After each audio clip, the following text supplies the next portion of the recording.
Okay, I'll make a start and I'll make it as snappy as I can, but also open up so that there is lively interaction as well, because we'll need it.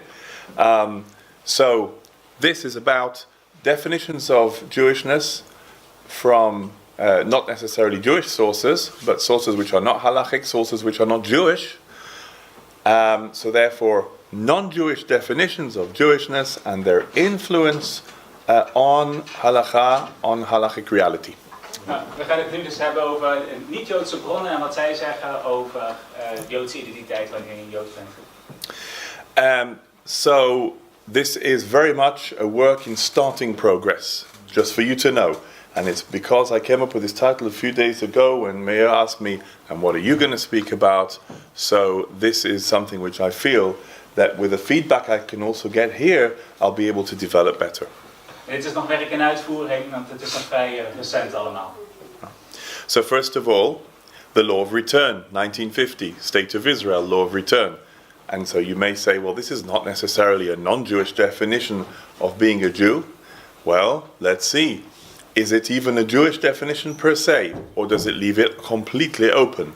So the law of return, 1950, so before then there wasn't one.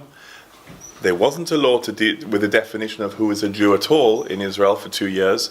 It says in clause 4, every Jew who has immigrated into this country before the coming into the force of the law, and every Jew born in this country before or after the coming into the force of the law, shall be deemed a person who has come to this country as an Ohel. So in other words, even if you didn't immigrate, because there was no country to immigrate to, you've immigrated. By the way, so it's taken for granted that you're a Jew, if we're talking about you. Who is a Jew? Not even addressed. Dit is de wet van terugkeer in 1950. Ja, min of meer een Joodse bron, zeg maar, misschien een seculiere Joodse bron. Maar die zegt, ja, wanneer ben je een Jood als je als Jood geïmmigreerd bent in het land Israël? En het gaat er eigenlijk helemaal niet op de vraag, wat is dan een Jood? Wanneer ben je Joods? Is it presumed, therefore, that people are Jews unless otherwise demarcated? Perhaps that was the position taken at the time. In the 1950s, there was a very strong movement that grew up to convert as many people as possible to Judaism, just in case they weren't self-identifying as Jews already. That movement was very much suppressed 2 or 3 decades later, and we'll see that the law of return began to take, as an Israeli legal position, a very different and specified view from when it was first thought of in 1950. Dus in de wet van 1950 was er dus geen definitie van wie is een Jood. En daar werd ook al gebruik van gemaakt. Daarom is er in 1970 is de definitie in de wet gekomen. I don't know who drafted the legislation. Further research will reveal. But what it says in the Second Amendment, there was a First Amendment, by the way, a few years earlier, which said that a person who has a criminal record isn't to come. I'll speak to you about that later, Jonathan. We know about someone who has. But, okay. It's not me and it's not you. And it's not him. Okay. The law of return, Second Amendment, the law of return, Second Amendment says, for the purposes of this law, Jew means a person who was born of a Jewish mother. So you think, well, hey, that's a nod in the right direction. That's sort of halachic. Oh, no, not really. Or has become converted to Judaism, that's fine still, and who is not a member of another religion. Now, what we are saying is... Maybe not. Wait, we're not there yet. Not a member of another religion. Now, if somebody is a meshumad under halakha and converts to another religion, even voluntarily, Israel, afal pi shehata, he's got to do teshuvah, he's got to return. Only if 4 generations go by, that's the received halakha and the Shulchan Aruch, and the person is totally confirmed, right? After 4 generations, the family is confirmed in another religion, then a person would have to convert back in. There's a whole process back in, called the Shulchan Aruch.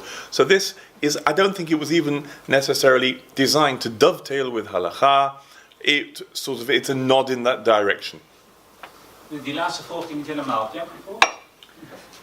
Ja, zo volgens de halakha. De vraag is deze definitie halachisch? Nou ja, het zegt in ieder geval Joodse moeder, dat is belangrijk. Het zegt dat iemand een giur moet hebben gedaan, Joods geworden zijn. Oké, dat is ook nog halachisch. Maar dan, die geen lid is van een andere religie.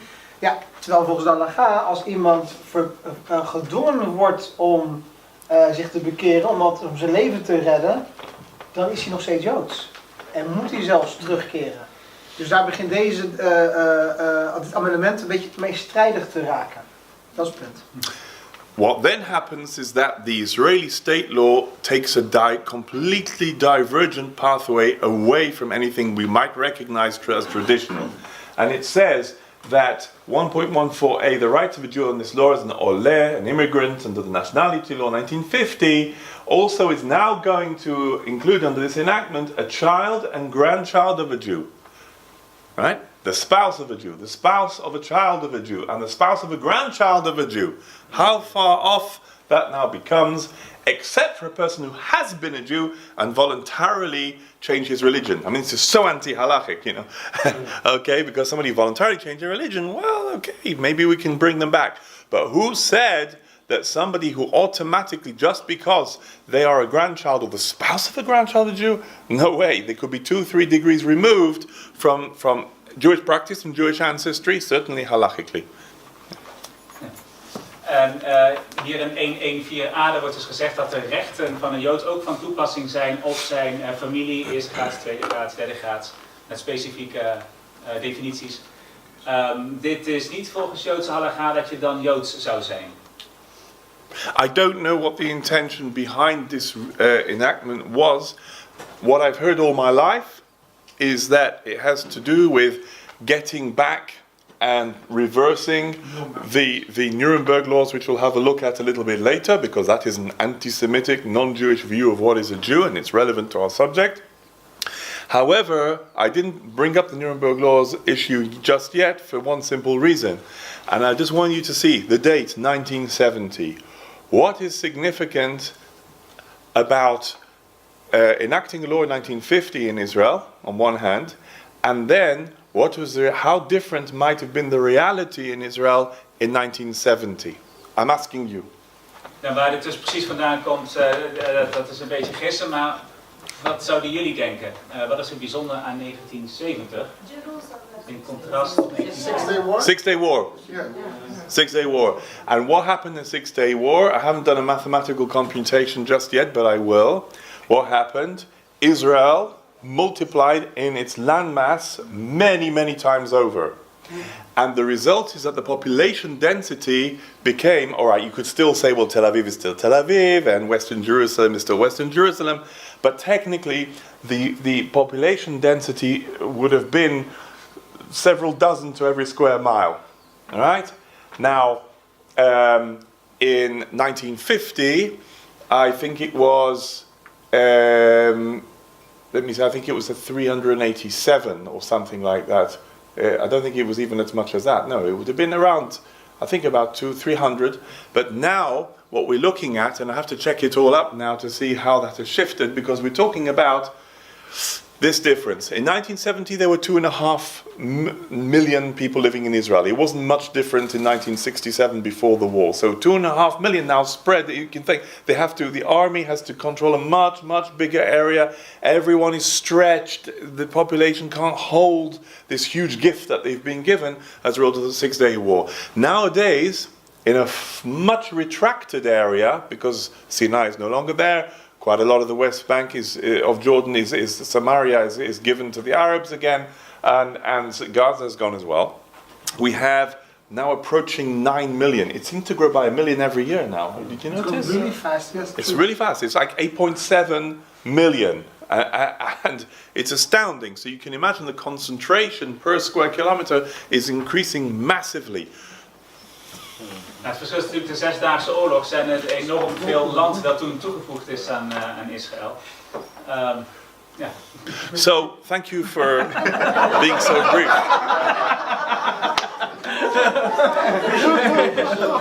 Apparently it's now time for questions. It's over. It's over.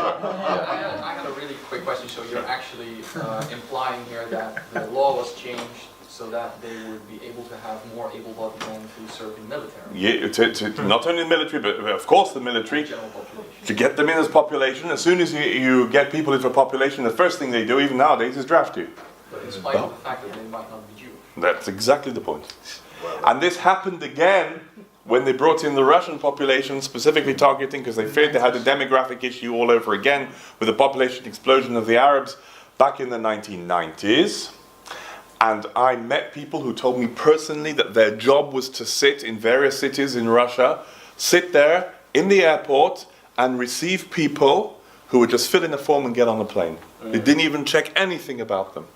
So now in Israel we have a situation of 300,000 or so unresolved cases, whether they are Jews or not, and that's just from Russia, but mainly from Russia. That's why the DNA. That's why they're so desperate to do a DNA bank and to use it when normally, halakhically, they would run scared from this sort of thing. Dus je zou kunnen zeggen, dit gaat een beetje om een demografische oorlogvoering. Dus als je zoveel land erbij hebt, heb je nou ineens ook een hele hoop vreemden erbij. En hoe meer je mensen aan de Joodse kant hebt, hoe voordeliger dat is voor de verdediging van je. I'll come back to that after, because Russians and Ethiopians have suffered very badly in Israel from being regarded as not Jews when they are Jews, and sometimes it's a question of racism and sometimes it's not, and I'll make some comment about that later. But first, because I'm wanting to look a little bit further into what non-Jews think is a definition of Judaism, I'm now moving to the statement of Lady Hale, who sat on the UK Supreme Court shortly after it was its inception, and this case took place in 2007, I believe. I remember because I was in the ministry at the time and it was a big deal. I think the decision was delivered in 2008 or 2009. It took a long time. And this is what Lady Hale had to say about the following case, and the details I will give in a moment. Yes, do you translate what this case is that I'm about to speak about in English case? Yeah. Dus dit is een definitie van een Brits Hoge Rechtshof. Gebruikt nog in een zaak in, ik geloof 2007, als ik goed heb opgelet. Thank you. I knew it would be short. The single most important case for Jewish identity in the UK, and for as long as we're in Europe, what the facts are that a school which exists back to the 1700s, a Jews free school, which is under the aegis of the chief rabbi, who is Orthodox. The chief rabbi's office decided that two children who were applying to go to secondary school could not go to the secondary school. Why? Because the mother of one of them was deemed to be not halakhically Jewish according to Orthodox law, because they had had a non-Orthodox the mother had had a non-Orthodox conversion. The mother of the other applicant had an Orthodox conversion, but it was a conversion, one of the conversions that was done in the State of Israel on State of Israel paperwork, but was considered to be suspect by the London Beth Din. Dus er was toen een zaak en een rabbijn die was van mening dat de kinderen van een moeder niet Joods waren, omdat de moeder niet correct orthodox Joods geworden was. En ik geloof dat zij Joods geworden was in Israël, en de Britse Beth Din achtte dat niet helemaal betrouwbaar. So the question that the court had to consider was the chief rabbi's decision racist under the Race Relations Act 1974? En de vraag was dus, was de beslissing van deze rabbijn racistisch? No one in this case, it says here, paragraph 54 of the judgment, no one in this case is accusing the school or the office of the chief rabbi of discrimination on grounds of race as such. Of course, they're very polite, you see. Any suggestion or implication they are racist in the popular sense of that term can be dismissed. But, as it says just over here, should we be treating people applying to go to school differently because of their ethnic origins? And the reason why it talks about ethnicity is because technically under the law, 1965 Race Act, Jews from that point onwards, by their own election of their own representatives, the Board of Deputies, decided that they wanted to be regarded in law as a race, not a religion. De vraag, dus hier wordt gezegd, het was geen racistische beslissing. En de vraag was dan, mag je dan op basis van etniciteit selecteren? En waarom op basis van etniciteit? Het laatste ontgaat me. Omdat de Joodse gemeenschap in Engeland ervoor had gekozen om zichzelf te definiëren als een ras en niet als een religie. So had the Jewish community not decided, it was their free voluntary choice, Had they at the time decided not to ask to be regarded as a race in 1965, they wouldn't have had this problem because they wouldn't have come under the Race Relations Act to discriminate. They would have been a religion and each religion decides what they want to do. Oké. Dus het is überhaupt een probleem omdat dus de Joden voorheen hadden gevraagd om als een ras erkend te worden, zodat ze bepaalde bescherming zouden hebben onder de Britse wetgeving. En nu bijt dat dus terug. So Lady Hale by now is out of breath, paragraph 66. So at long last, I arrive at what in my view is the only question in this case. Baruch Hashem, there's only one question in this very long case. Is the criterion adopted by the chief rabbi and thus without question by the school based upon the child's ethnic origins? In my view, it clearly is. M, one of the children, was rejected because of his mother's ethnic origins, which were Italian and Roman Catholic. Only that, what they mean is that the conversion in between wasn't frum enough, but okay. The fact was that the office of the chief rabbi would have overlooked his mother's Italian origins had she converted to Judaism in a procedure which they would recognize. Makes no difference to this fundamental fact. M was rejected. Not because of who he is, but because of who his mother is. This in itself is not enough. If M had been rejected because his mother shopped in Waitrose rather than Marks and Spencer, that would not have been because of his or her ethnicity. So had they gone to Spar instead of Albert Heijn, it wouldn't make a difference where they are from. Okay, but it was because his mother was not descended in the matrilineal line from the original Jewish people, whoever they are, that he was rejected. This was because of his lack of descent from a particular ethnic group. In this respect, there can be no doubt that his ethnic origins were different from those of the pupils who were admitted. It was not because of his religious beliefs. The school was completely indifferent to these. So there we are. Now, as a result of what she is saying, her analysis basically is saying the Jewish community isn't intending to be racist, but it is being racist under the law. Dus in deze zaak werd dus een van de kinderen niet toegelaten op een Joodse school, omdat zijn moeder niet voldoende van etnische Joodse afkomst was. En er werd helemaal niet gekeken naar wat hun praktijk was, wat hun geloof was. Het feit dat zijn moeder niet puur genoeg Joods was, dat was de reden waarom het kind afgewezen werd. En dat noemen ze dan beleefd niet racistisch, maar etnicistisch of zo. En uiteindelijk is dat wel de voordeling. We run through the next paragraph 67. Because this actually is giving you a view who is a Jew. There is no doubt that the Jewish people are an ethnic group within the meaning of the Race Relations Act, 1976. 76, not 74. Okay, I thought it was 74. No parliament passing legislation to protect against racial discrimination in the second half of the 20th century could possibly have failed to protect the Jewish people who had suffered so unspeakably before, during and after the Holocaust. If parliament had adopted a different model of protection, we would not be here today. Parliament might have adopted a model of substantive equality, allowing distinctions which brought historically disadvantaged groups up to the level of historically advantaged groups. And then it goes on to address the importance of favorably treating an Anglo-Saxon as favorably as an African Caribbean, as favorably as a Jew. So then, right, paragraph 68, never mind Windrush, okay. This means that it's just as unlawful to treat one person more favorably on the grounds of his ethnic origin as to treat another person less favorably. There can be no doubt that if an employer were to take in exactly the same criterion as that used by the office of the chief rabbi and refuse to employ a person because the chief rabbi would regard him as halachically Jewish, the employer would be treating that person less favorably on grounds of his ethnic origin. Now the question of course will be, if you want to employ somebody in kashrut to be a shochet, what do? Yeah? It's difficult. Dus het is problematisch dat er dus geselecteerd wordt op basis van etnische afkomst, want dat is eigenlijk een racistische beslissing. Maar dan heeft de Joodse gemeenschap dus een probleem, want hoe ga je dan Joodse kinderen selecteren van een Joodse school en een Joodse slager of een Joodse slachthuis enzovoort? What about rights? So in 6970 she says, other religions allow infants to be admitted as a result of a parent's decision. The Christian church will admit children regardless of who their parents are. I'm not sure how strictly that is true, but okay, usually it is the case. Yet the Jewish law has enabled the Jewish people and Jewish religion to survive throughout centuries of discrimination, of persecution. The world would be undoubtedly a poorer place if they had not. Perhaps they should be allowed to continue to follow that law. So she's saying, well, maybe we should just allow it through, because you know what? We are actually attacking here the integrity of the identity of an ancient people.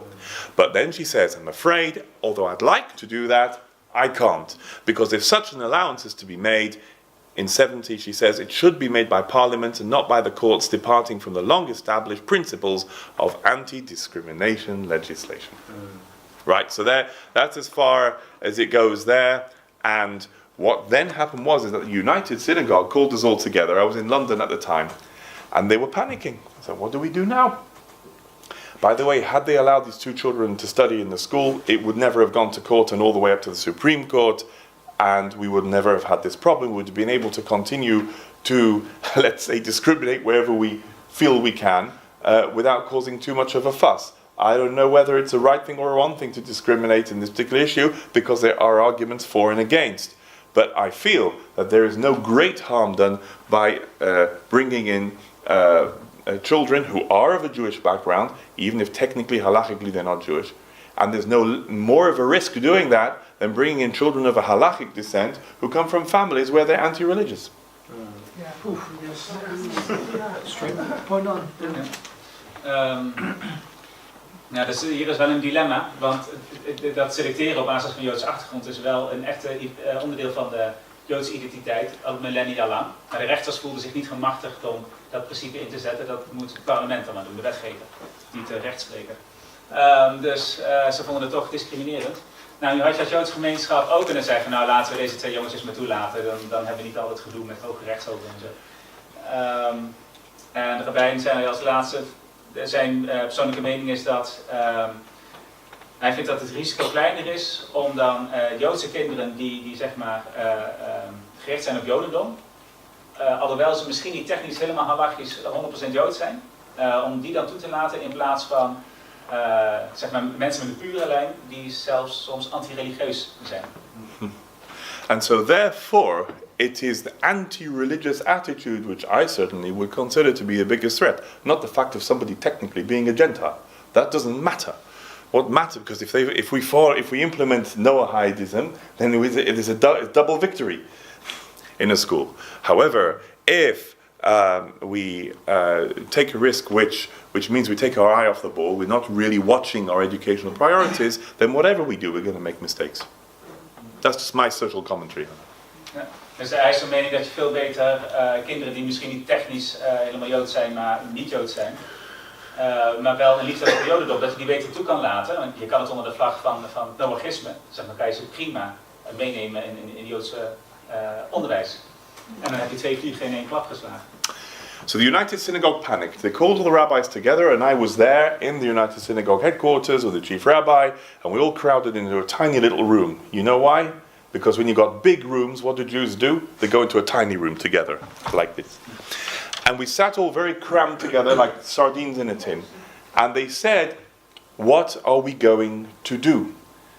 And no one had an answer. So the chief rabbi said, look, the only idea that I have is that we're going to come up with a point system. How many points to be a Jew? Enough to get a Jewish education. I'm not going to marry people on that basis, but at least not to fall foul of the decision of the Supreme Court. So therefore, we're going to have to come up with a point system. And this is what they came up with. United Synagogue definition in light of the Supreme Court decision. A decision of the Supreme Court has forced all Jewish schools, said the United Synagogue, to revise their admission arrangements. What does the Supreme Court judgment mean in practice? The Supreme Court didn't give directions in practice. In England they don't do that. They don't tell you practically what to do. They tell you that what you've got to achieve. And you've got to go and break your head how to do it. Ja. Ja, dus ze kwamen bij elkaar en ze bedachten van, wat moeten we nu met deze beslissing van het Hoge Rechtshof? We mogen dus niet meer discrimineren, hoe moeten we het dan aanpakken? Dus de opperrabijn had het idee van, laten we dan een puntensysteem invoeren. En dan krijg je, en als je dan zoveel punten hebt, dan word je toegelaten op een Joodse school. So now you're not allowed to, in Jewish school, in England, in the UK at all, is not allowed to give priority entry to Jewish students. That's the law. And this is what they came up. The chief rabbi provided guidance that the tests to see who can be entered into a Jewish school is based on the three basic pillars of Judaism: Torah, Avodah, and Gimilut Chasadim. Right. Okay. How does that work? If you have to fill in, you have to get a certificate of religious practice from your rabbi. So I practically certificate people who are even Muslims or Sikhs and have made no commitment to being Noahide either, by them filling in a form. First of all, supplementary information form, in order for them to get into any part of a Jewish school, from nursery all the way to secondary, whatever. And then we have to open our synagogues to them as well, in order to give them opportunity to gain these points. That was their United Synagogue's idea. If you wish to gain points by attending United Synagogue Shabbat morning services, this is addressed to the whole of the UK, you must first register at the synagogue you and your child will be attending. Check the synagogue's website for registration details and its office opening hours. This should be undertaken online or by email wherever possible. Please note, registration cannot be undertaken on Shabbat or Yom Tov. Can you imagine? Rotterdam Central over here will be full again. All they have to do is open up a point system. But in England, joking apart, this is what had to be done in order not to fall foul of the law, because we had to come up with something so as to be able to give people a way in which they could justify application to a Jewish school without just walking in at all, without any form of moderation. Because if you don't have moderation, what will happen? Anyone will walk. Anyone who wants a good education and thinks that Jewish schools give a good education will say, I'm coming in with my Sikh turban, with my Muslim tarbush, or whatever. And this still is the case, except that they have to be a little bit Jewish beforehand. Dus het puntensysteem, dat wil dus zeggen, in de praktijk, wat moet je doen? Je moet zo'n bepaald certificaatje behalen van dat je religieus praktiserend bent. En daarvoor moet je dus contact opnemen met een synagoge bij jou in de buurt en dan moet je regelmatig naartoe gaan. Dan kun je punten verzamelen. En met die punten in de hand kan je dus solliciteren bij zo'n Joodse school. En eigenlijk kan iedereen dan binnenkomen, die een moslim of christen die denkt, nou, Joden bieden goed onderwijs, laat ik naar een Joodse school gaan. Als we het in Rotterdam zouden invoeren, zou misschien de synagoge weer vol zitten. So as ever, there's a different rule for the Jews as there is for a non-Jew. If you're a non-Jew, you've got to get 3 points. 2 from synagogue attendance a couple of times a year. 1 from doing like Gemilut Chasadim or some work for a Jewish charity. Why Jewish? According to the Rambam, you can work for a non-Jewish charity, but never mind. But if you're Jewish, to be a member of a synagogue, one has to pay a fee. Horrible, isn't it? I thought business. Not nice, not nice. Okay. So there we are. That's what. So to conclude that section, to be a Jew, as far as UK law is concerned, is a matter of race. There is exemption, of course, with regard still to the sacrament of marriages and things like that. So we're not expected to make members of synagogues in that essence, because religions seem to have by custom, some sort of exception. But the education comes under the Education Act, and that comes under the Race Relations Act as well, Equality and Diversity Act, and all of these things, LGBTQIMU, SPQR as well. So it has to be completely open. Synagogues can be more choosing and more closed, but schools, no way, because everyone has got to be given an education under European law as well as under the Human Rights Act in England, freely. Yes. Dus samenvattend, het Hoge Rechtshof is van mening in Engeland dat Joods zijn is een kwestie van ras. That was quick. Now here we are. Nuremberg laws that were enacted September the 15th, 1935. Marriages, in Article 1 read, marriages between Jews and subjects of the state of German, subject of the state of German or related blood are forbidden. Marriages, nevertheless, concluded are invalid, even if concluded abroad, to circumvent this law. So therefore, that defined Jews according to the anti-Semitic blood purity laws of the Inquisition. Yes. Right? So the Germans actually carried that one on, and on the website that I have been using, which is the United States Holocaust Museum website. So it says here that Va'int identified himself or herself as belonging to a Jewish religious community. many Germans who had not practiced Judaism for years found themselves in the grip of Nazi terror, as we know. Even people's Jewish grandparents who had converted to Christianity were defined as Jews. So therefore, that contradistinguishes itself from the law of return. So the law of return, we can see, is not exactly really there to doctor, remedy, or parallel the Nuremberg laws as they were then anyway, at least not in part. So England is race, here is blood. De Nuremberg-wetten die gemengd huwen verboden. Dat is eigenlijk een voortzetting van de Inquisitie en de wetgeving die daaruit kwam. Je mocht niet trouwen met Joden. En die zegt, wanneer ben je Joods? Als een van je voorvaderen Joods is. Een van je, zeg maar 3 of 4 van je grootouders. En dat maakt daarbij niet uit wat voor geloof of wat voor praktijk je zelf hebt. Dus zelfs mensen die zich bekeerd hadden tot christendom, maar 3 van de grootouders waren Joods, die werden als Joods gezien door Nazi-Duitsland. Within 10 days of the Nuremberg laws being published, the Jewish community responded and said that there must be a basis on which a tolerable relationship becomes possible between the German and the Jewish people. Obviously they were desperate, but this is the best they could do, and they were quite specific about how they went about doing it. They were very methodical. They said, we are willing to do anything that's necessary in order, first of all, to be solvent, because we need to be economically able to support ourselves if we are going to be so discriminated against. And one of the things that they actually accentuated, they said we need a Jewish educational system. So there was almost like a statement or a restatement from whatever existed or didn't exist before, that there had to be a sort of Jewish educational system that creates upright Jews. It's a very righteous statement. Can you imagine, under such pressure, secure in their faith, knowing who they are, drawing the strength to face the onerous demands which life will make on them from conscious solidarity with the Jewish community. Now it's really dangerous to be a Jew. Now is the time we need to know why we are Jews. So you can see that the effect of the Nuremberg laws on the Jewish community, what it was. So I say the effect on halakhic determinism, or the determination of one kind or another, it's not quite that, but it's a communal response which says we need to become much more, to bolster and to strengthen our identity as Jews and know who we are and why we are who we are. En de reactie 10 dagen na het uitkomen van de Nuremberg-wetten vanuit de Joodse gemeenschap was dat ze vonden dat ze Joods onderwijs in moesten stellen. Waar je heel gedegen onderwijs kreeg, dat je echt wist wie je was als Joods, wat je was en waarom je Joods was. En dat is een typische reactie die je geschiedenis ziet. Als Joden nauw komen, dan willen ze meer over hun identiteit weten en dat versterken. Yeah. So, whereas in England it's a question of rights, and in Europe for the matter it's the same, it's rights.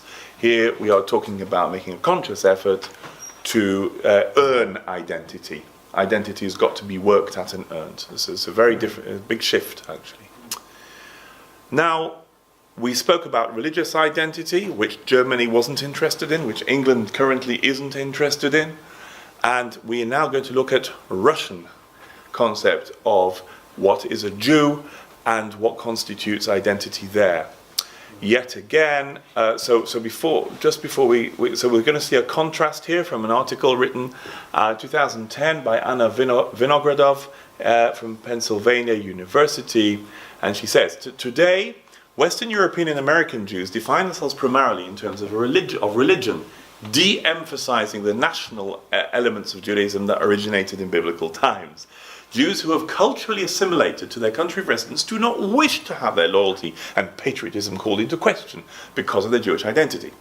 In the Soviet, I think there's something in my edition here which chopped up a sentence because it was talking about Western identity in particular, and then it should have gone straight on to talk about the Dreyfus affair, when anti-Semitism led to the conviction of a Jewish artillery captain for treason. In order to facilitate full cultural and national assimilation, Western European and American Jewish identity adopted its religious focus, leaving the realm of national to the host country. In the Soviet Union, by contrast, the historical circumstances were different than those in Western Europe, and therefore the resultant Jewish identity was different as well. Like the Western European and American identity, the Soviet concept of Jewish nationality is distinctly modern. Before 1917, assimilation was less pervasive amongst the Jews of Eastern Europe, many of whom continued to live in isolated communities until the Russian Revolution.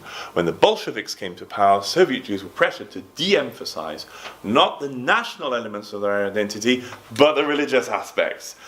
So therefore, after the Russian Revolution, Jewish identity underwent a process of drastic transformation. It was destroyed and then reinvented in a new national form. And eventually the new form was stripped of its cultural content. So therefore what we see the Russians, that being Jews and being proud to be a Jew means this is my nation. And so stamped on their cards has always been Ivrei or Ivreski, which means Hebrew. That is a nationality per se. Indeed, if there are any religious practices knocking around, however many or however few they are things which are supposed to lend character and give reason to the nationality of a person, not the other way around. The other way around is what we find in the rest of the Western world, where it's specifically cultic, and what we do religiously ticks the box for Judaism, but not for our nationality. Dus in Rusland is de politiek anders dan in West-Europa. En door de geschiedenis is... kijk, hier was het zo, als je je Joodse identiteit wil verbergen, zeg maar, dan wil je dat element van ras wil je wegdrukken. En wat ermee samenhangt nationaliteit. In Rusland is het juist andersom. Daar wil je juist het religieuze aspect wegdrukken om jezelf te beschermen. En daar staat meer het nationaliteit voorop als zeg maar, kenmerkend voor je identiteit in plaats van je religie. If anybody here wants to go to a Jewish country nowadays, and you want an alternative to Israel, you're welcome to visit Birobidzhan, which is the Jewish autonomous region of Oblast in eastern Russia, which borders China. It is still a Jewish country. It was created by that wonderful perpetrator of a Holocaust even bigger than that of Hitler, called Stalin. And he shipped off tens of thousands of Jews to build up in a completely miserable and arid and difficult area, second only to Siberia in its painfulness, centered in Birobidzhan, the capital of Oblast, or Eastern Oblast. The official languages there to this day are Russian and Yiddish, and the street signs are also in Yiddish, if that tickles your fancy. Let it be known that there is an official monument to Tevye, the milkman, from Shalom Aleichem, and to Shalom Aleichem. The only university in Birobidzhan is the Jewish university named after Shalom Aleichem, where you can study Hebrew as well as Yiddish. And studying Hebrew language is a big deal, because the first people who went there in the 1930s, at the behest of Stalin, specifically were Yiddish speakers and not Hebrew speakers, because Hebrew was seen to be the language of the Zionist bourgeoisie. Dus een alternatief voor een reis naar Israël zou naar een land kunnen zijn tussen Rusland en China in. Dat is misschien wel de tweede Joodse staat op de wereld. Dus dan zie je dat de Joodse identiteit in Rusland veel met nationaliteit te maken heeft. Je hebt er zelfs een standbeeld staan van, hoe heet het ook alweer, Tevye, de melkman. En een universiteit waar je Hebreeuws kan studeren. De officiële talen zijn daar trouwens Russisch en Jiddisch. Dus dat is heel opvallend. And so what Alessandro Vitalis, with great enthusiasm to make as much as he can of the remnants of a very small population, is about, I think now it says 4,000 in Birobidzhan, which accounts for about 5% of Birobidzhan city, but it's less than 1% of the whole region that is still Jewish. Nonetheless, officially, it's a Jewish area, a state, and it says here, believing that the Soviet Jewish people, like other national minorities, deserved a territorial homeland, the Soviet regime decided to settle a territory that in 1934 would become the Jewish autonomous region, to be known as the first Israel, because the next Israel was later. So there we are. This would be the new Zion with Yiddish as its language. So here we see England, I know people race. would be happy there. Do you? Are you inclined to give them a one-way ticket to Birobidzhan? Okay. Race. Okay? England. Very much at the election of the Jewish community in the 1960s, they didn't necessarily have to go in for that, but they elected to, and that's where we are now today. Blood. Okay, descent. Spain, medieval times. Germany, fascist times, Nazi times. Russia, till now, nationality. Dus wat definieert een Jood? In Engeland hebben we gezien je ras. In Spanje en later in Duitsland je familielijn, je bloedlijn. En nu zien we hier in Rusland je nationaliteit. What we have seen with a lot of quite a lot of the way in majority of the time that we've seen the demographic implementation of bringing Russians to live in Israel, certainly in the 90s and the turn of the millennium, is that no halakhic decisions were required by the State of Israel and its agencies for Aliyah. They said they'll deal with it later, with devastating consequences. And therefore you have continuing issues in terms of, if you look at the fourth line, othering Russian Jews. I have the link, I can send it to, I'll give you my card and just send me an email, I'll send you the whole thing, you can see the links, relative recent link about a Russian Jewish member of parliament who is halakhically Jewish, who speaks about her experiences and has taken it to parliament. She's in Zionist Union, which is a Labour Party, and she said that her experience was quite literally because she complained about a fruit, a melon, which was not quite ripe. The shopkeeper took her money, threw it back at her, and said, "The Nazis should have finished you all off in Europe. We didn't want you here." You know, and she is halakhically Jewish too. I mean, who deserves to be spoken to like that anyway? So there's this othering. You know, you're not even part of our people. So the Russians also suffer from that in part. However, we've seen that in the case of the halakhic decisions that were required to they were required to admit the Ethiopian Jews, but not as a group to admit Russian Jews. Why? Because of course Russian Jews are Jews. Ethiopian Jews, not unless you prove it. And so there's a premise that is there is fundamentally different, and that continues to be devil processes for all sorts and increasing numbers of groups of different people from amongst the Middle East and other parts of the Jewish diaspora, which isn't stereotypically either Russian or Western. Ik weet niet zeker of ik het goed begrepen heb, maar dan moet je het even verbeteren. Dus de enorme influx van Russische Joden, waarvan hun Joodse identiteit wat twijfelachtig was, of ze echt Joods waren. Halachisch gezien in ieder geval. Halachisch, precies. Dat heeft ervoor gezorgd dat er steeds strengere maatregelen, een steeds strenger filter kwam. En later kwamen dan de Ethiopische Joden en die kwamen eronder te lijden. Onder die hele strenge filters. Dus Russische Joden hoefden hun Joodse identiteit eigenlijk niet te bewijzen. En bij Ethiopische moesten ze hele zware bewijzen komen. As far as the Torah is concerned, if we now come to the sort of the Jewish sort of reflection on these definitions, which are not necessarily either Torah or later rabbinic halachic working, the Torah definition that we only just read in Shabbat is that the most that needs to happen is where presumably a man gets married takes a woman as his wife and brings her home. That's it.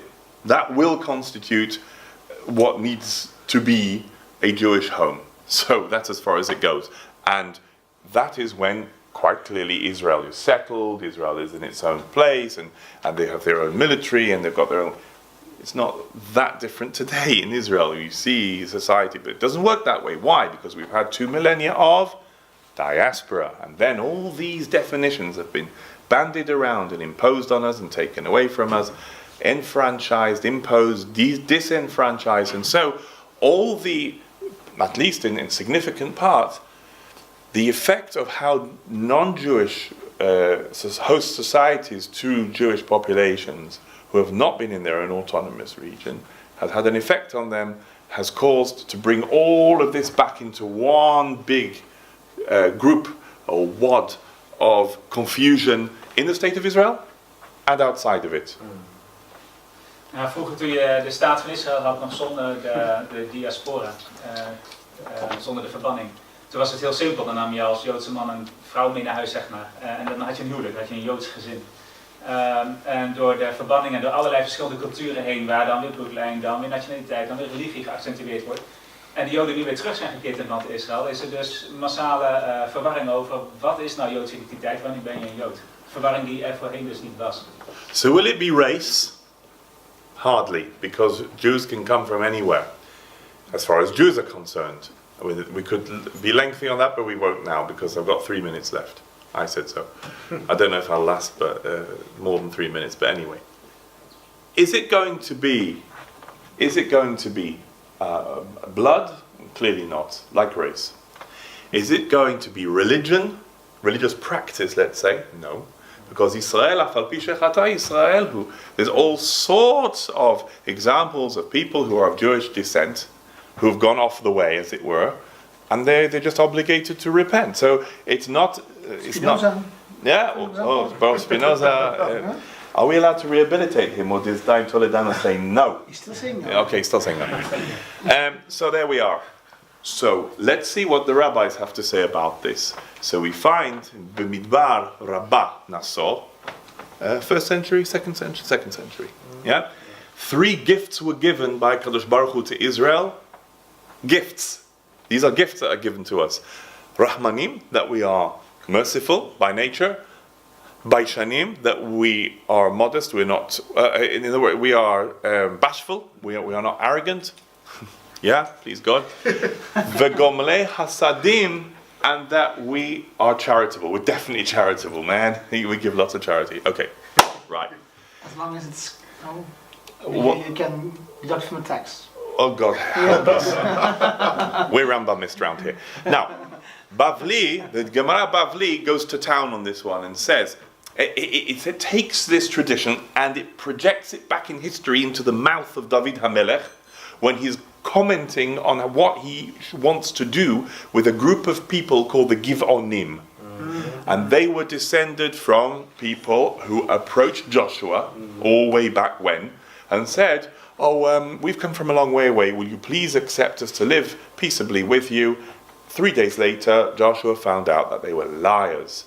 But meanwhile, he had sworn to them to accept them into the covenant, effectively making them part of the Israelite people. So they were now Jews. Yeah? What was he going to do? So people complained to Joshua and said, hey, we should sort them out. He said, no, we can't. Now that we've made an oath, we have to keep it. So even if somebody lies about becoming Jewish, and this session is not about conversion, but even if somebody told a fib on the way to becoming Jewish, once they're Jewish, you have to keep them. Dus dan gaan we kijken naar wat de rabbijnen vinden wanneer ben je Joods en wat de Torah zegt. Nou, het kan niet op basis van ras. Je kunt ook bekeringen toevoegen aan het Joodse volk. Het kan niet op basis van bloedlijn, het kan niet op basis van religie, want een Jood is eigenlijk verplicht om terugkeer te doen, 1 keer te doen als hij van het Jodendom is afgekeerd. Dus wat dan wel? Hier worden wat eigenschappen opgezomd van de 3 giften die Hashem aan de Joden heeft gegeven. Is dat ze zachtmoedig zijn, geloof ik, vergevingsgezind en vrijgevig. En nu is het verhaal van Jehoshua en een volk dat zich wilde aansluiten. Of een groep. En uiteindelijk achteraf bleek dat de groep een verkeerde intentie had. Ze hadden gelogen. Maar ja, Jehoshua zei, het verbond is nou eenmaal gesloten, de beloften zijn gemaakt. We kunnen nou niet ineens zeggen dat ze niet Joods zijn. Gedaan is gedaan. Dus we moeten ze als Joden blijven erkennen. That took as long as I did. So David is said to have said, King David is said to have said, that there are 3 simanim, 3 signs, yesh ba'ummah. The ummah. Allahu Akbar. The ummah, the nation. Whoa! So now the quality of being a Jew is about being a nation. Well, that's expected. You see it all over rabbinic literature.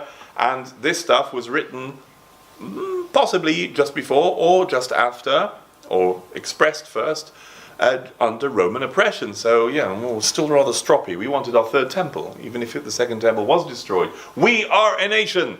We're not just a religion or a people, as in England they say, we're just a people. We're just a people. No, we're a nation. We know who we are, and we have a country, we have an identity. Yeah? There are 3 signs of a nation. Rahmanim, Baishanim, Gomle Chasadim. As before, adopting the merciful, bashful, and charitable, generous. Rahmanim. And now it gives the reason why. We are seen to be merciful because it says, God will give you mercy and be merciful upon you. Now this is supposed to be a gift from God that He shows us His grace. But what we take it to mean is that God has given us like a matana, like before. He's given us the ability to be merciful. Alright? Next one, we are bashful. Now I'm going to tell you why I'm so modest. because the Torah said so. Dichtiv, as it says, Ba'avur tiyeh yirato al penechem, livti tehtau. Yeah, because his fear, his awe shall be on your face. In other words, like you walk around, you're like, I don't want to sin, right? So therefore, naturally you become humble and you become careful, you measure what you do. You don't just walk in anywhere and do anything, right? Gomei hasadim, charitable, why? Yichtiv, as it says, Leman asher yitzaved banav et beito. Talking about when HaKadosh Baruch Hu spoke about Avraham Avinu, that the why he put Abraham through his tests and everything, because he wanted him to refine him so that his descendants would be people of tzedek u'mishpat, of justice and righteousness. Written in the pasuk that way, Kol sheyesh bo shlosha simanim halalu, said David, anyone who's got these three attributes is fit to join our people. By definition, the Gibeonites were not. Why? Because in the time of David, they came to David after Shaul died, and they said, we had a hard time from Saul, we were persecuted, we were decimated by him, presumably, therefore we want you to hand over to us 7 of his direct descendants, and we want to hang them. Now don't ask me where on the Israelite statute book it said that because someone's persecuted you, you can take their children and hang them. But David found himself, oh dear, my hands are tied, and he handed them over. Okay? It's all in the scripture. Don't look at me like that. Okay? So therefore, and this is really ironic, why did Corbyn say that Jews don't know, Zionists don't know about irony? Yes, we do. This is so ironic, because the irony here is that David is saying that we are saying that David is saying that the Gibeonim don't have enough mercy in order to be Israelites. So what did David do? He handed over 7 of Saul's children and they killed them. So here, sorry? No. I'll be Sorry? quiet, no. No. So okay. Or whatever the legal reality was at the time, this is an ethical question. But the basis for what the Gemara is talking. By the way, this entire thing is a template which the Gemara is putting onto David. It doesn't mean that in the scripture this really was what went on. But the Gibeonim were pursued by Shaul, and they did ask for these children to be killed. But we don't know from here that David said that the Gibeonim are not merciful enough. He just did what he did. But what we are saying here is that David, as it were, or anybody in a future generation after Joshua, would be entitled to exclude from the possibility of someone being a Jew according to their conduct. So from here we see that nationhood has a further qualifying detail, that when we come to define Jews as a nation as opposed to anything else, as a geza, a race, or a blood group, or whatever, it's down to their conduct in these areas, and if they don't have these qualities, then we are entitled to walk away. So for instance, Chacham Yonatan is doing a study in China, and he finds that there's this haplogroup which is like a dead giveaway, and it relates them to the Bani and the Yemenites and the Berbers were Jews, and so were the Bedouin, and he brings them all together, and he does it brilliantly. But he finds that these same Chinese people are catching rats and pouring boiling water over them, as many do in public for sport. Then Chacham Yonatan will say, thank you very much, good day, and walk away, because there's no more point, halachically, in pursuing this issue. Now, the issue of merciful conduct, for instance, doesn't come in any requirement or any discussion as far as rights or dissent or religious practice otherwise that we've discussed up until now. But it is in rabbinic literature. Dus hier wordt gezegd, wat bepaalt nou Joodse identiteit? Hier wordt gepositioneerd, dat is dus niet je ras of je bloedlijn. Dat is dat je tot de natie van Israël behoort. Dus het is een nationale identiteit. En niet het volk Israël, maar echt de natie Israël. En eigenlijk, hier wordt ook gezegd, hier worden de 3 typische Joodse eigenschappen opgezond. En er wordt dus nader gespecificeerd, je moet lid zijn van de natie, maar je moet ook deze 3 karaktereigenschappen hebben.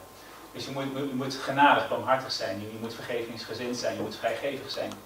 En als je nou alle tekenen hebt dat je Joods zou kunnen zijn, dus je voorouders lijken Joods te zijn geweest en je hebt bepaalde Joodse gebruiken, maar je bent bijvoorbeeld heel vreed, ga je om met dieren, dan is dat een reden om je als niet-Joods te zien, want Joden hebben die drie karaktereigenschappen. Ze zijn zachtmoedig en vrijgevig en vergevingsgezind. Dus hier echt die eerste definitie is eigenlijk, je behoort tot een bepaalde natie, je hebt een nationaliteit, plus je hebt bepaalde karaktereigenschappen en dat maakt je Joods. The Nazi-like and most cruel behavior in biblical terms has been seen coming from the Amaleki. And so therefore, and you should know that there is a debate as to whether or not you can actually accept a ger Amaleki. The later halachic response or consensus is that you can't, even though it says in the Pasuk at the time of Shaul HaMelech in Sefer Shmuel that there was a ger Amaleki. Somebody did. So they thought, oh, he just slipped through the net. Right? But nowhere in the Torah does it say that an Amaleki can't convert. So the base point is that ger Amaleki can. Only this particular person, who is Ben Ish ger Amaleki, who comes from a father who converted from Amalekitehood. His mother may have been Judean or Israelite, we don't know. Or maybe she was from somewhere else. So what happened was is that this Amalekite came over and Shaul said to him, will you please just kill me, because right now my enemies are about to capture me. I'm encircled by my enemies and I just want to be killed. So the Amalekite was scared, so he didn't kill him. What then happened was is that Shaul said, well, if you're not going to do it, I'm going to have to do it, and he fell on his own sword. When the Amalekite saw that he'd fallen on his own sword, he had a good idea. He said, oh, you know what? Shaul has been persecuting his son-in-law David for a long time. I'll run down to where he is, say that I killed his father-in-law, and he's going to give me lots of money. This is what he did. But when David saw this Amalekite, he thought, you scum. And he killed him on the spot for what he did, what he hadn't done. So he dropped himself in it. Now, the question goes back, whether it's a convert or a son of a convert, by the way, isn't a convert. There are certain things that apply to children of converts because they are part of a line of conversion. We've got to be careful with them, we've got to be sensitive with them. But it's a Jew. That son of a convert can marry, let's say if it's a girl, can marry a Kohen, right? Whereas if the mother converted, or the father converted, he can't marry Kohen. If the mother converted, she can't marry Kohen. Okay, so this is 100% a Jew in halachic terms or in modern halachic terms. What does Rabbi David Kimchi, right? This is early medieval interpretation here. אפשר שזה רוצה לומר כשאמר בן איש גר עמלקי שנתגייר ושב לדת ישראל. It is possible, he said, that indeed there were converts from the Amalekites who returned to the religion of Israel. What does that mean? We are adopting here what the Muslims nowadays adopt. Reversion, not conversion. So in other words, the whole world is presumed to be in a state that is fit to be Jewish if they want to. They don't have to, but it is a form of reversion. It is not a conversion per se. That's quite radical. We see that again in a moment. Now, Kedushat HaLevi, that's Levit HaBerdish, I've got that right, haven't I? Vayagor Moav mipnei ha'am. In the time of Balak and Bilam, Bilam's curse, the donkey, you know that story? It says here that they were afraid. Vayagor Moav. Moav was afraid of the advancing Israelites coming out of Egypt, and then they became sick of them. So the question is, what do you mean they became sick of them as well? Are you afraid? Okay, so you're sick with fear, but it lists it separately. What does that mean? Fearful and sick. נראה במאי דדייק הכתוב מקודם העם והאו בזוהר הקדוש ברוך הוא דעם הוא ערב רב. Okay, so what does it say like this? He says, first of all, in the Zohar, you got an interpretation wherever it says that the people, whether they're using this word am for people, as opposed to Ummah, which is nation, or anything else, it refers to the mixed multitude that came out of Egypt, and that is the am. Right? So the Moabites were scared because of the rabble that came out of Egypt, because they were the most fearsome people. They were going to finish them off. They had scissor hands. They were going to kill them. However, when it then says Vayagor Moav mipnei ha'am, 1 second, there's one which is Vayagor and the other one is Vayakot. sort of got lost here. One second. וזהו ויגע מואב מפני העם מאוד, מחמת כך בני ישראל גלל כן פחד שיבוא בני ישראל לגבולו, אולי יגיירו מאומתו גם כן להם. So, the suggestion is making here is that just as the Erev Rav, the mixed multitude, joined the Jewish people, that the same thing would also happen to them. So first of all, they were scared of them, but also they became sick in their stomach because they thought, oh my God, we're going to lose everything, we're going to lose our identity, they're going to come and they're going to turn us into Israelites. So they're going to lose their identity. The reason why I've brought this along with the Amalekite one is because there is a traditional presumption that Jews don't convert other people, or at least that Jews aren't desirous for people to convert to Judaism. That's actually not really true. And we'll see here Ibn Ezra what he has to say about Hakel. Towards the end of the Torah, you have the mitzvah that you've got to bring everyone together, and you teach that you read out the Torah once every 7 years at least. That's what you do, and then everyone's there, men, women, children. Everyone's got to come, and the gerachasha bisharecha, even the sojourner amongst you, the person who's traveling and not Jewish, presumed to be Gentile. What does the Ibn Ezra say in his usual form? 1, 2, 3, not even 3. Ulay yityahed, maybe he'll become Jewish. So he's actually reflecting a hope that the Jewish people should grow through this. But this is very much a diasporic commentary. Okay, if you want to be Jewish, be Jewish. If you don't want to be, don't want to be. But when the chips are down and when we're numerically very small, we actually should be facilitating conversions and should be not perhaps pushing people to do them, but we should not be strict to keep them out either, because there's a plus in it. So obviously you want everybody to have an educational opportunity over here. So here we see quite clearly, at least in part, there's many other sources we could go through, but here I'll finish by saying that from the rabbinic literature perspective, from the rabbinic perspective, and from the Pashtanim, those who commented on the plain meaning of the verse, the way they understood it, and the way their tradition held them to it, was that there is a mission to the rest of the world. They didn't spell it out as Bnei Noach per se. They spelled it out as spreading the message, and if people want to join us, hey, that's brilliant, okay? And that we are principally a nation, but that's defined through how we behave.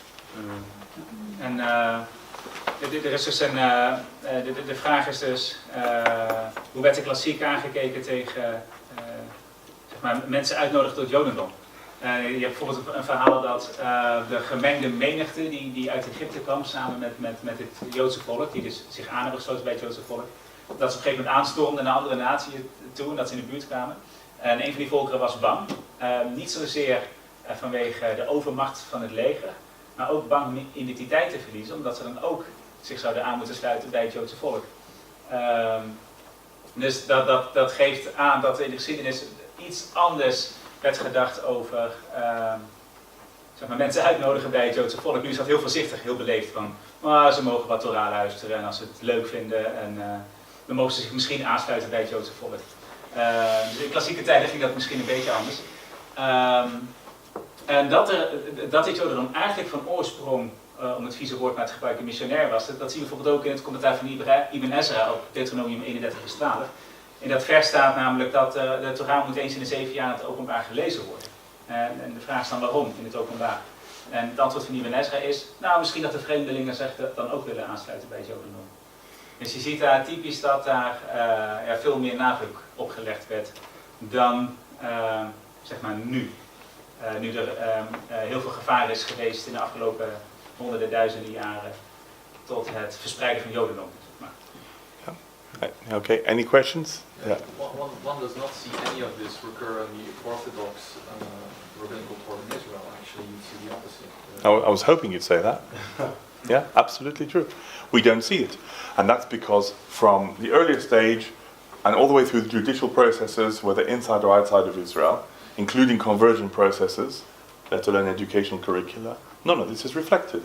So what they home in on, what they focus on is, okay, so in which order do you take the bits and pieces when you're making Havdalah on this occasion or on that occasion? But what they're not doing is making at least sure. For instance, in a conversion process, or even in other educational processes which are not cooperative processes but which go through school. Do pedagogues, do dayanim, do rabbanim require that candidates, applicants, students come forward with recommendations from voluntary organizations, a little bit like the 3-point system, right? That they do hesed, that they actually put into practice what they are taught in the classroom or whatever it is. Because without that, they shouldn't really be able to progress onto the next level. For instance, what's the point of a bar and bat mitzvah if all you're thinking about is yourself? And all the rest of it. So therefore, these should form the core part of the curriculum. And so therefore, when you turn, for instance, to an applicant for conversion in Judaism, would radically have to revamp, have to change the focuses that typically, stereotypically are there. You're right. Well, by the way, as a further addition to this question I posed, would see that other people that move to Israel would become part of the people and the nation of Israel simply through immigration. So one would be able to see most of the possibility reflected of inclusion of this part of the law, the ancient law, in the Aliyah, or the law of return. So one would maybe in the future be able to expand the law to also include righteous people who are, I'd say, subject to the 3 qualities that you previously mentioned. I wish. This is probably true in the fact that they already exclude people with a criminal record. Yes, so it's already a start. Aliyah is at this moment far more in shape in accordance with the ancient law than the rabbinical courts are. Well, if they do that, all I can say is I hope they won't be too strict on what makes a righteous person, because otherwise we'll have to throw people outside of Israel as well. And that'll be a reverse process. We still have oblast, so... We have oblast, but I wouldn't want to resort to that. No. But that's why we say, Ve'amech kulam sadikim le'olam yirshu aretz. Your people are all righteous, they will always inherit the land, because we don't want to get into that selection process where we have to define things too strictly. But you're quite right in saying that the First Amendment to the Law of Return was helpful in this respect. And by the way, other things have happened since then. For instance, coming to agreements with other countries to extradite people who run to Israel for refuge, either because of serious fraud or because of paedophilic crimes or anything like that.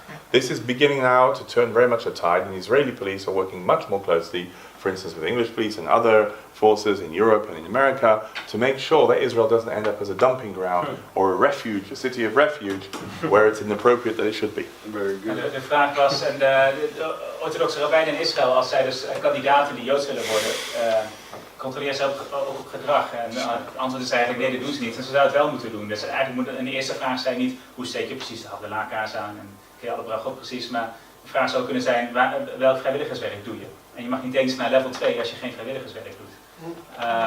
En om dat te contrasteren tegenover zeg, de seculiere wetgeving, die eist een bewijs van goed gedrag voordat je mag immigreren. Je mag geen crimineel verleden hebben. Dus ze kunnen een beetje van elkaar leren. Zeg. I have a question, because of maybe more a suggestion, because you started it with in London or in Great Britain with people refusing to get a Jewish education. But in Holland, you have that, because my daughter, first she wants to go to a Christian school, and then you have a conversation, and if the parents are not Christians on both sides, I'm gladly she joined another school, because I'm not consider myself, how say it, Christian. You're rejected. The same with, you have schools with Muslims, if you're not practicing Islam, You're out. you're out. Can you tell me, are there any Unitarians in Holland? Are there? There's like 2 schools, and I think they're both In the whole of Holland? That's it. They'll be full, won't they? I mean, that's the only place to run to, because you're a Unitarian. So am I. Theologically. Yeah. So I would prefer to send my child to a Unitarian school than to a Church of England or a state school or anything like that in England if I didn't have a suitable Jewish school. Not all Jewish schools are suitable, depends what they're up to. Yeah. If you have Jewish schools for Jewish bodies under a race relation mood, but they are anti-religious, then that won't suit me. However much of a national Jew I think I am, I still want to be religious. Yeah, conduct. Yeah. So yeah, I see your point. It was, but because this is Great Britain and it's, Yeah. It's not so great. it's Yeah. Sorry. How this conversion or conversion issue, the last citation that you did, that has I had to read every 7 years also for the sojourner. Yep. Maybe you would like to join. Yep.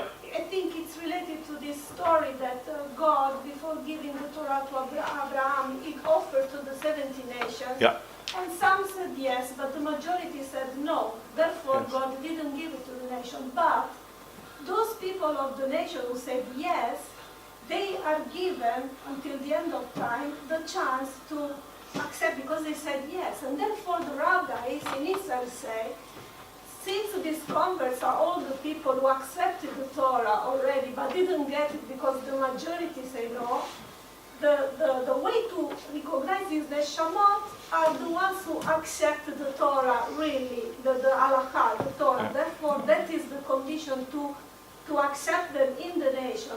But as for being rahmanim or charitable or bashful, who has the meter of judgment? Only God Almighty knows. I can give you charity. If I know that I want to become a citizen of Israel, I can forge this behavior, just She's giving Italian. charity. Mhm. But who knows if I mean it or what I really mean it? The only thing a rabbi can check is if I accept the halakha.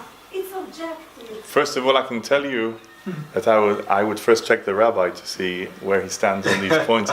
But Oh, okay, no, But- it's my opinion.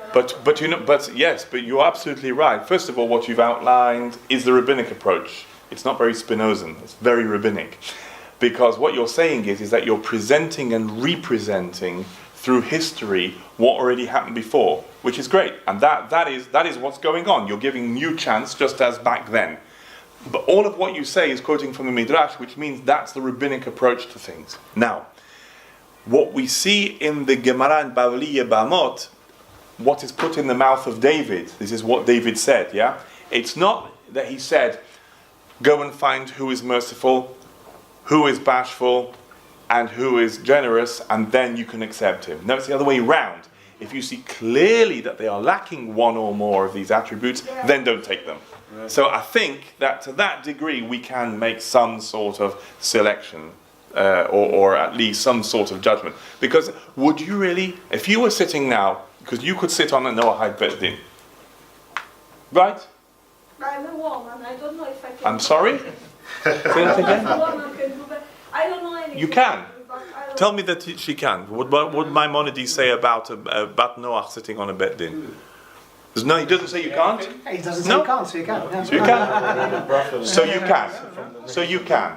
Right? And even if you weren't a Dayan or Dayanet of whatever kind, I would expect that women should be sitting along with panels of Dayanin in Judaism as well, to give a maternal instinct view on what on earth is going on here. If you're assimilating people into the community and someone comes along and you say, can you please do a CRB or an ECRB? You know what that is?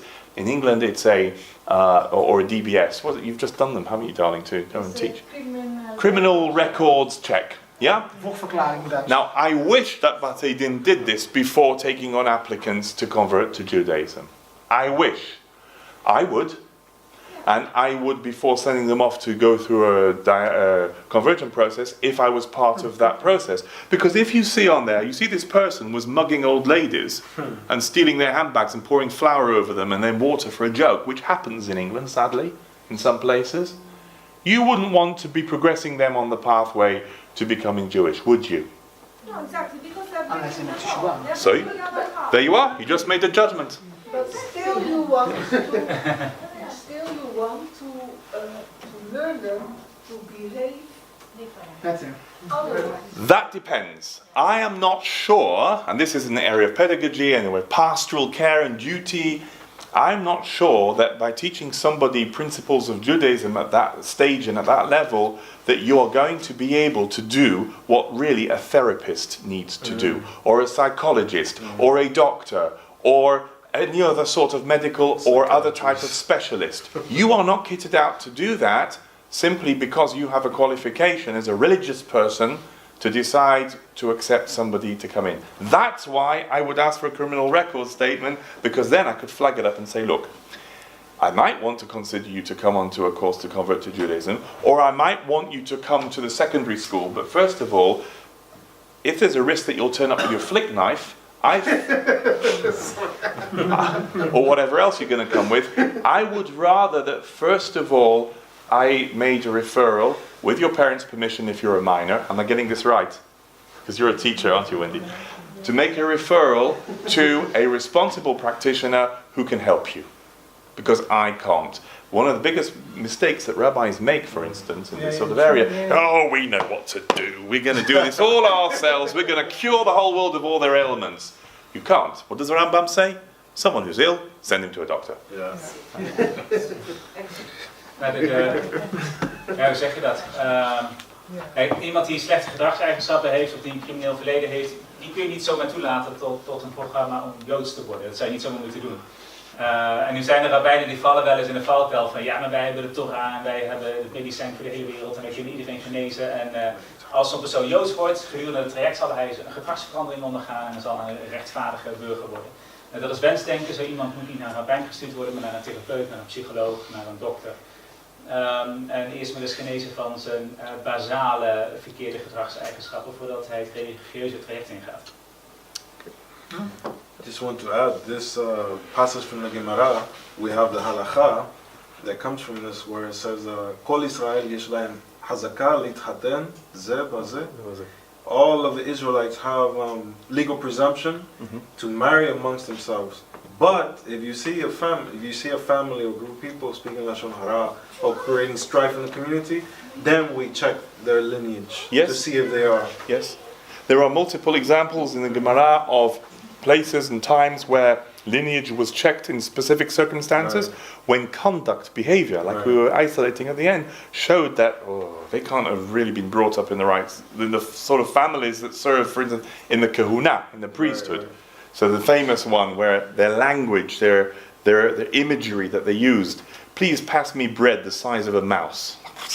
What's mice got to do? You don't even mention mice in the temple, you know. So they checked him and they found that he was not. Go ahead. There are a few stories like this, and indeed things change. So, for instance, and therefore, the presumed halachic position forever was Israel einam chashudim al mishkav zachur. That homosexual behavior was something you would never think that another Jew would get any, involved or would come on to you with, right? So therefore, you didn't have to worry about secluding yourself with another man. That still is the base halachic position. But some groups, especially very insular ones who are very, very insular, have found that these things are happening, very religious observant groups, and therefore they have adopted the laws of Yichud between men as between men and women. So in other words, they've done away with this hazakah. Dus over dit gedrag. Normaal gesproken werd er wel vertrouwd dat je Joods was als je lid was van de natie. Maar als je, bijvoorbeeld als de familie van de vrouw als daar geroddeld werd, dan was het ineens een rode vlag. En dan ging men de bloedlijn controleren of je wel echt Joods was. Dus ja, daar zie je weer een eigenschap van dat het echt in het gedrag kan zitten. Typisch Joods gedrag. Rabbi, in light of what you just said, is therefore the amendment to the law of return of 1970 that extended the rights of citizenship to the spouse of the grandchild of a Jew. That was incorrect, totally, because who checks what kind of midot, what kind of behavior this person has? You automatically. Yeah, therefore it's incorrect. Of course. But what I'm saying is, therefore, really, I should have said this as my conclusion. Here it is now. Look just how much other considerations external to rabbinic teaching, external to Torah presumption, whether they are stricter or less strict, whatever, See how they have impacted, because we're not even bothered about conduct. And the Torah, which is not fussy at all about, it doesn't even tell you who to dip in a mikveh and who to stand in front of 3 dayanim. But boy, does it tell you about conduct. Does it tell you about how to go about things? And yet these are the things of being completely left out of the equation.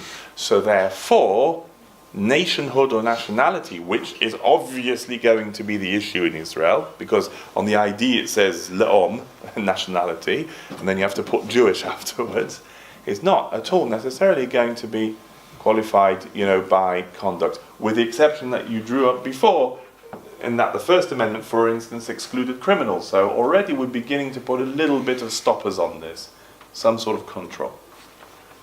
I have another question. Oh, you. You mentioned that in the UK, So sure. I'm in the hands of. in the UK, the law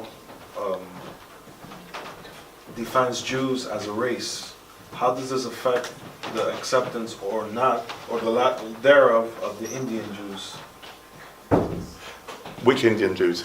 So, those that Bnei are Israel? coming from, Bnei Israel. The Bnei Israel, like any other Jews, as far as the state is concerned, would not be accepted, would not be excluded from having an education in a Jewish school. I don't know if I told you about this, but what has happened in Israel, in England, the Bnei Israel are Jews 100%. Dain Toledano wrote his masters on this. It's been decided by various rabbis, and in any case it shouldn't need to have been, because the brother of Maimonides testified, he visited them, he taught them, and then he went home, and on the way home he drowned. Yeah? But we know the Bnei Israel are all descended from 7 families who were shipwrecked, whatever. What happened is that the United Synagogue accepted them as members, but one by one, as they come up to get married, they say, we're not sure that you can get married if you're getting married to an Ashkenazi. If you're getting married to a Sephardi, we'll let it through. But maybe you should go to the Sephardim and do your marriage there. Don't do it here. Why? Because a policy was brought in the 1930s under Dayan Abramsky, based on the witness and testimony of Iraqi Jews who, in the caste system, totally discriminated against them in India, and in London they went to the London Bet Din and said, these guys are not Jews. So they couldn't really out and out accept them as non-Jews, so they accepted them as members of their community, gave them bar mitzvah. When it came to get married, they weren't sure. To me, it's completely disingenuous. I had a row with the head of the Bet Din about this in front of the former chief rabbi. The chief rabbi gave this Dayan a whole lecture, why he was wrong. They still haven't reversed the policy, but on that particular case, I know it went through anyway, because the man was Bnei Israel, the woman he was engaged to within the United Synagogue was Ashkenazi, he was Shomer Shabbat and she wasn't. Okay. So it just goes to show, he was a Ma'amin, question if she was, I don't know. So this is a different sort of scenario. It wouldn't come into the ambit of the secular decision. Okay.